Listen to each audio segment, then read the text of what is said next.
à tous, mon nom c'est Kana, j'ai 19 ans. Je suis païenne, praticienne depuis environ 4-5 ans.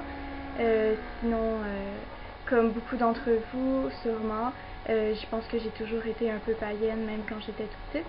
Alors j'ai décidé de faire ces vidéos-là parce que j'ai remarqué qu'il y avait encore malheureusement beaucoup de préjugés au sujet de tout ce qui touche au paganisme, à la Wicca surtout. Beaucoup de liens qui n'ont pas de lien finalement. Alors j'ai créé ces vidéos-là tout simplement pour vous informer et ou pour vous aider si vous êtes vous-même praticien. Alors ça va comme suit. Je voudrais commencer par discuter un peu du côté des gens qui comparent la Wicca au satanisme, surtout la Wicca, bien que ce ne soit pas la seule religion païenne qui soit, c'est surtout celle-là qui est attaquée. Alors la différence entre la Wicca et le satanisme est assez claire, comme quoi que Satan, Lucifer, serait en quelque sorte une invention des chrétiens, puisque à la base, dans la Wicca, il n'y a pas de dieu qui se nomme Satan.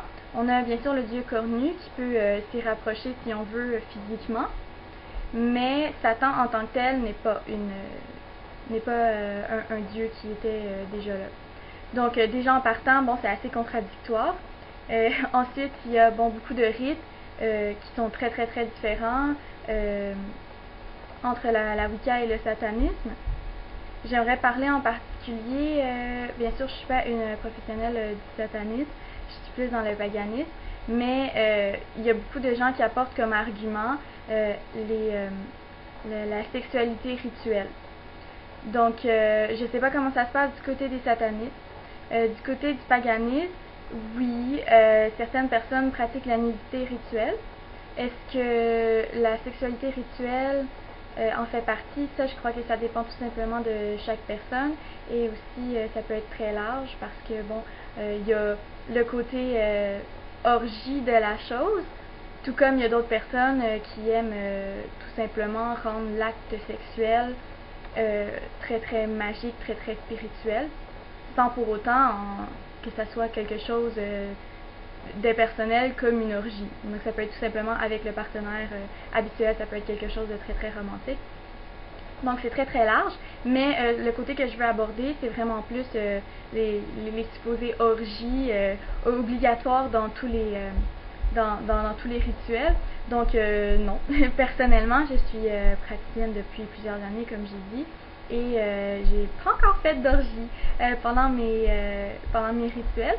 C'est pas dans mon intention non plus, donc c'est absolument pas une obligation, ni la nudité rituelle d'ailleurs. Je suis pas une personne qui pratique la nudité rituelle, et il y en a beaucoup qui ne le font pas, soit par stupidité ou tout simplement parce que c'est pas nécessaire, donc pourquoi. Je pense que certaines personnes la pratiquent parce que, selon mon avis à moi, comme on est nu, on est arrivé sur la terre, les premiers hommes auraient été nus aussi. Donc être habillé n'étant pas une chose naturelle et automatique chez l'homme, je pense que l'énergie passe tout simplement mieux quand que les vêtements sont pas là pour entraver. Encore là, c'est mon opinion. Il faudrait demander à quelqu'un qui le pratique son opinion à lui. Mais c'est un des aspects que je crois qui serait influençable.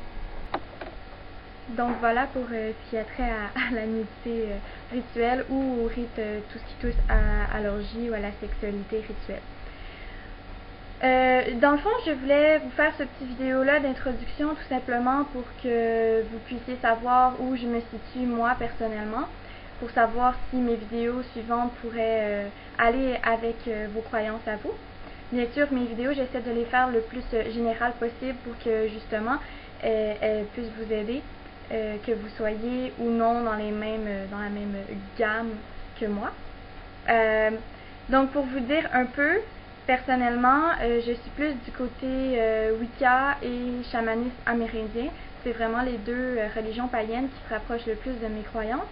Je considère que je suis païenne tout court. Je suis le genre de personne qui n'aime pas nécessairement se catégoriser parce que je crois que de toute façon, il n'y a pas une religion qui tient entièrement à une personne. Je pense qu'il va toujours avoir un petit mais quelque part, un petit point que c'est un petit peu plus ci, qu'un petit peu plus ça, peut-être un petit peu moins de ça. Alors je me dis, bon, pourquoi me compliquer la vie et me dire, bon, alors je suis telle religion, mais il y a ce petit aspect-là, que ci, que ça. Je pense que j'aime mieux me qualifier de, comme j'aime dire, pagan free. C'est mon petit patois à moi. Donc, voilà, mes vidéos vont traiter surtout de paganisme en général. Vous allez voir que je suis beaucoup plus centrée sur la Wicca, donc je vais parler de la roue de l'année et tout. Mais je vais beaucoup parler aussi de chamanisme et aussi de toutes les autres mythologies, c'est-à-dire égyptiennes, grecques, romaines, mésopotamiennes, etc. Mais ça va surtout être centré sur la Wicca. Je vais aussi parler beaucoup pour tout ce qui est de la pratique en général, sans pour autant inclure une religion. Et puis c'est ça, je peux pas dire à quelle fréquence je vais pouvoir mettre des vidéos, ça va aller selon qu'est-ce que je peux, mais je vais essayer d'en faire au moins une par une semaine. Et ben, j'espère que ça va vous plaire, alors blessez le but tout le monde et merci de m'avoir écouté.